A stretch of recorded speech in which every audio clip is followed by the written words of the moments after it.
Semoga yang subscribe diberikan rezeki melimpah dari jalan tak terduga. Dan yang like komen, dimudahkan jalannya menuju surga di hari akhir nanti. Siapa yang tak mendengar nama Qorun? Qorun adalah seorang sosok kaya raya di zaman Nabi Musa, tapi namanya melegenda hingga sekarang. Kisahnya diabadikan dalam Al-Quran, bahkan menjadi peribahasa atau ungkapan di masyarakat guna menggambarkan seseorang yang mirip dengan tabiatnya atau menisbatkan harta yang ditemukan terpendam dalam tanah sebagai harta Qorun. Qorun adalah miliarder kaya raya yang hidup sejaman dengan Nabi Musa. Saking kaya rayanya, Qorun setiap kali keluar dari rumahnya, ia didampingi dengan 300 pelayan laki-laki dan 300 pelayan perempuan. Qorun juga dikawal oleh 4.000 pengawal yang diiringi 4.000 binatang ternak, ditambah 60 ekor unta yang khusus membawa kunci-kunci gudang penyimpanan harta kekayaannya itu. Itu dilakukan semata-mata sebagai bentuk kesombongan bahwa dialah manusia paling kaya, paling terhormat, dan memiliki pengikut setia. Ia merasa lebih mulia dibandingkan Nabi Musa alaihissalam. Orang-orang tentu saja akan penasaran seberapa banyak harta kekayaan Qorun jika pengawal dan pembawa kunci gudang kekayaannya sebanyak itu. Lalu berapakah harta yang dimiliki Qorun yang disimpan dalam gudang-gudangnya tersebut? Sebelum saya melanjutkan, dimohon untuk menonton video ini sampai selesai supaya tidak ada kesalahpahaman dalam memahami isi cerita, serta mohon bantu channel ini semakin berkembang dengan cara tekan subscribe dan silahkan tinggalkan like serta komen positifnya. Semoga dukungan pemirsa Risalah Kehidupan bernilai pahala dan menjadi wasilah dimudahkannya segala urusan pemirsa sekalian. Pemirsa Risalah Kehidupan, di zaman sekarang banyak orang yang mengistilahkan rezeki yang tak terduga dengan istilah harta Qorun. Lalu dari manakah sumber harta kekayaan Qorun yang sangat luar biasa itu? Serta di manakah Qorun dan hartanya ditenggelamkan? Siapakah Qorun dan bagaimana kisahnya dengan Nabi Musa? Qorun merupakan kaum Nabi Musa alaihissalam. Disebutkan oleh Ibnu Jurayj, nama lengkap Qorun adalah Qorun ibnu Yashar, ibnu Qahis, ibnu Lawi, ibnu Yakub. Ia merupakan putra paman atau sepupu Nabi Musa alaihissalam. Pasalnya, Nabi Musa alaihissalam sendiri adalah putra Imron, sedangkan Imron adalah putra Qahis. Dengan kata lain, Qorun masih satu kakek dengan Nabi Musa alaihissalam, yakni kakek Qahis. Ia adalah umat Nabi Musa yang taat. Tidak hanya memiliki banyak harta, Qorun juga termasuk orang yang cerdas dan berilmu. Ia menguasai ilmu duniawi dan ilmu ukhrawi, dan tercatat bahwa Qorun adalah ahli di bidang kimia. Dirinya tercatat sebagai ahli kitab Taurat setelah Nabi Musa. Kepandaian Qorun dalam ilmu agama membuat dirinya sering disebut dengan ilmu nawir atau orang yang memberi cahaya dan penerangan.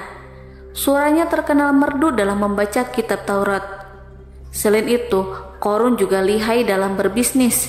Ia mengetahui trik investasi yang menguntungkan serta jalur perdagangan internasional yang strategis di zamannya.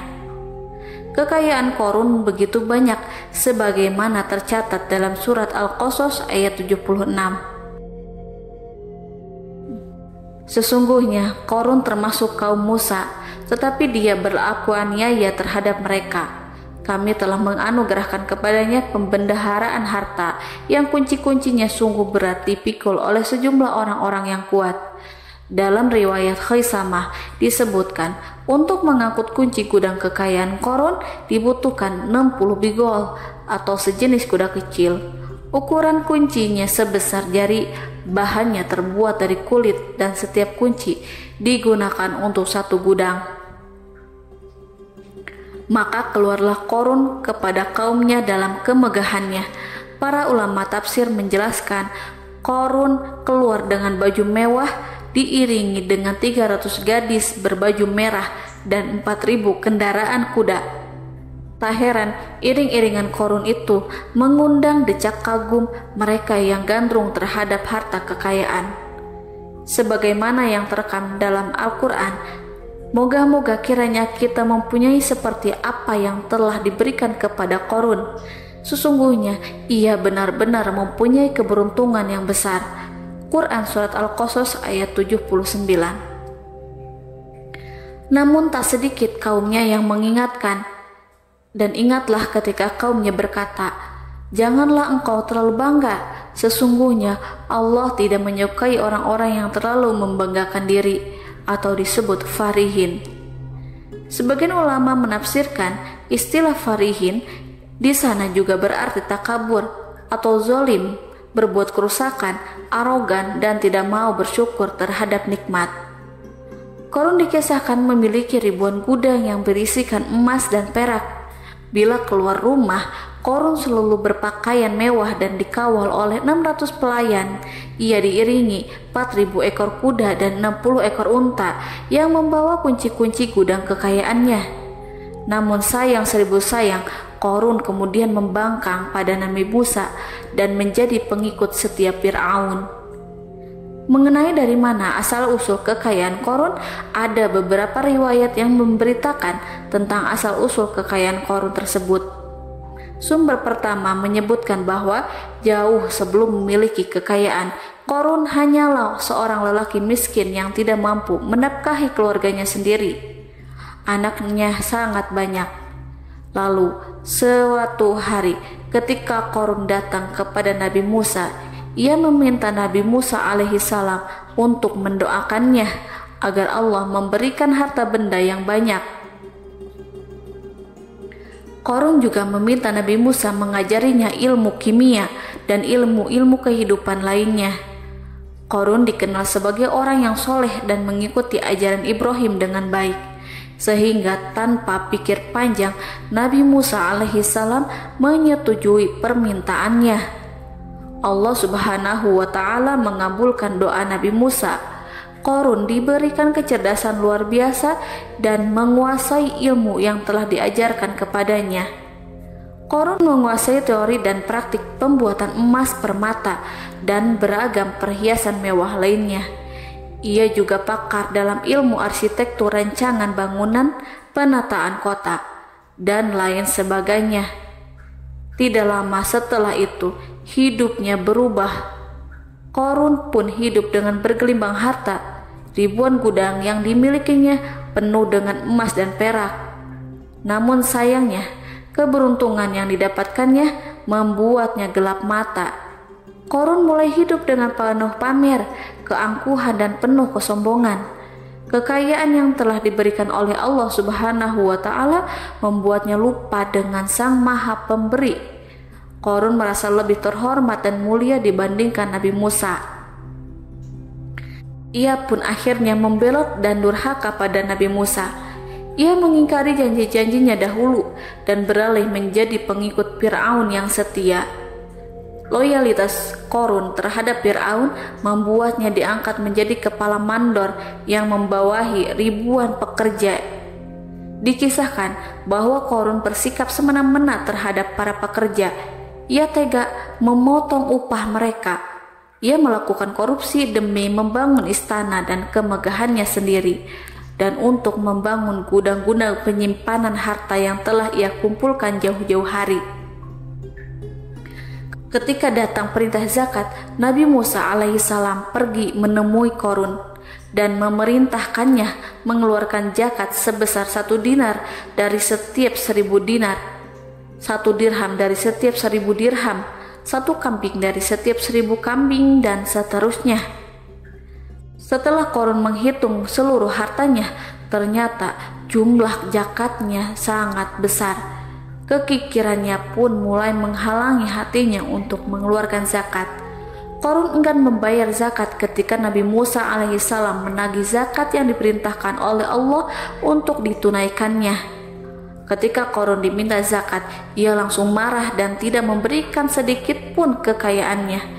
Dia berpikir bahwa harta kekayaan yang dimilikinya didapat dari hasil kerja dan usahanya sendiri, dan tidak ada kaitannya dengan siapapun, termasuk Allah Subhanahu wa Ta'ala.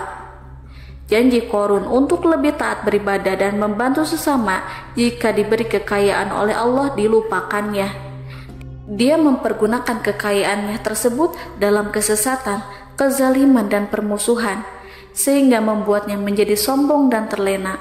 Orang-orang beriman pada masa itu sering menasehati Qorun untuk bersyukur atas nikmat yang Allah berikan kepadanya, tetapi dia tidak mengindahkan nasihat tersebut.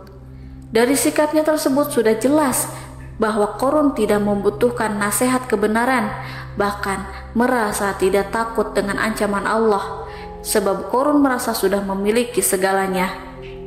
Qorun merasa dirinya hebat dan pintar serta punya banyak pengikut setia, punya banyak pengawal dan merasa aman karena dekat dengan Raja Fir'aun. Qorun berkata, "Sesungguhnya aku mendapatkan harta ini karena ilmu yang ada padaku." Qorun sangat sombong. Ia merasa hartanya didapatkannya sendiri tanpa campur tangan dan kehendak Zat yang Maha Kaya, yakni Allah Subhanahu wa Ta'ala. Apakah Qorun lupa ataukah ia tidak tahu bahwa Allah telah membinasakan orang-orang sombong sebelumnya, yang bahkan lebih kuat darinya, yang lebih kaya darinya, yang lebih banyak pengawalannya, lebih kokoh dan tak terkalahkan dibanding dirinya? Karena terdorong sifat kikir dan angkuh, maka Qorun membuat rencana untuk melakukan tipu daya agar dia terlepas dari kewajiban membayar zakat. Dia ingin menjatuhkan nama baik dan citra baik Nabi Musa alaihissalam. Kemudian dia mengumpulkan tokoh-tokoh konglomerat Bani Israel. Ia berkata kepada mereka, "Wahai saudara-saudaraku, terhadap apa yang diperintahkan Musa untuk membayar zakat, apakah kalian akan mematuhinya? Sekarang dia hendak mengambil harta yang ada di tangan kalian, maka pikirkanlah suatu cara untuk menghindari perintahnya." Para pembesar-pembesar yang dipanggil kemudian menjawab, "Wahai paduka Qorun, engkau lebih besar daripada kami akan melakukan apapun yang kau inginkan." Qorun pun berkata, "Datangkanlah kepadaku wanita cantik, aku akan memberinya hadiah besar jika ia berhasil menggoda dan memfitnah Nabi Musa." Ketika wanita cantik yang diinginkan datang, Qorun memberikan kepadanya uang muka sebagai jaminan.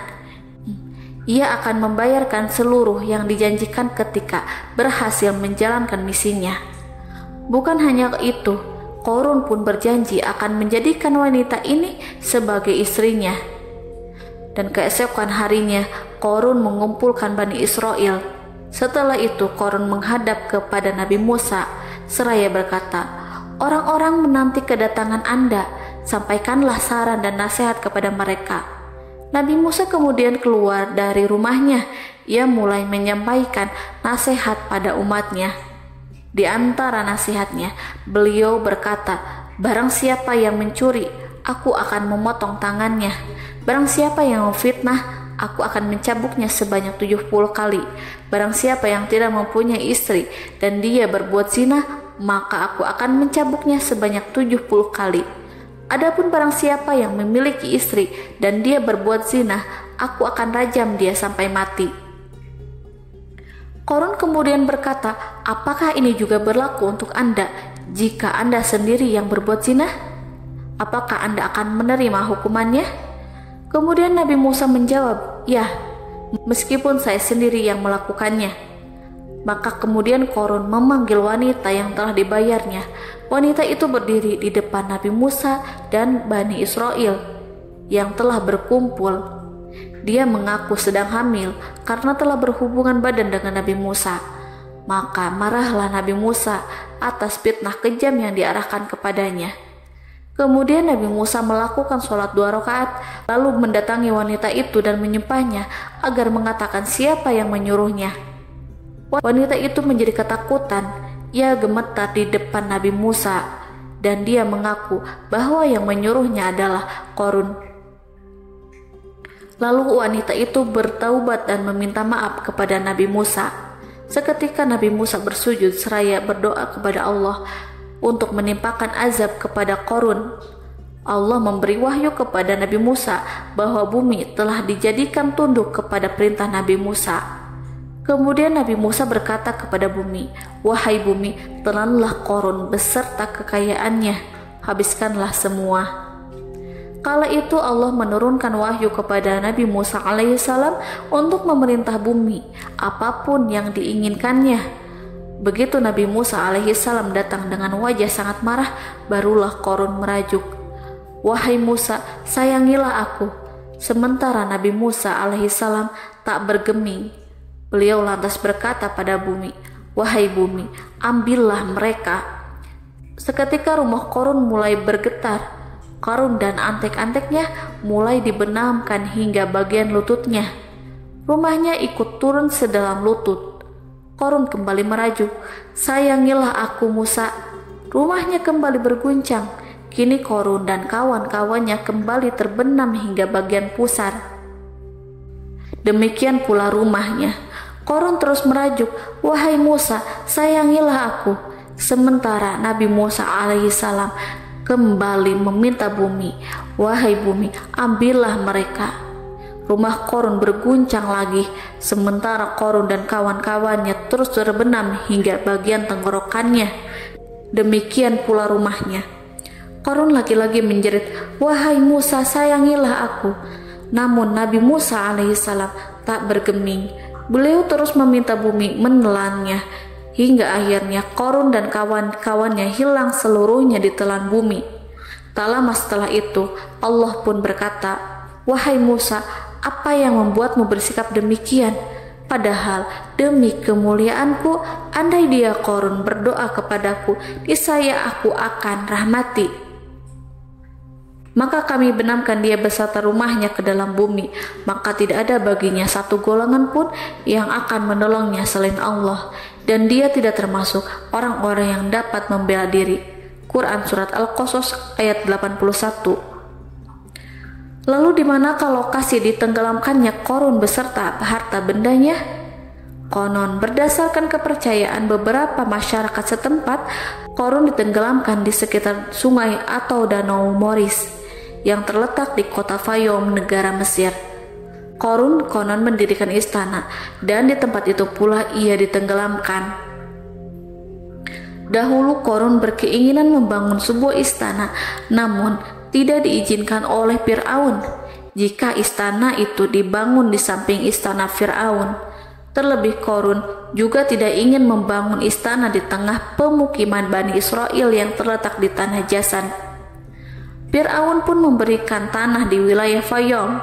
Kemudian di tepi sungai Fayum inilah Qarun membangun istananya yang megah, dan di dalamnya membangun Al-Kunuz atau gudang penyimpanan harta berisi emas dan perak.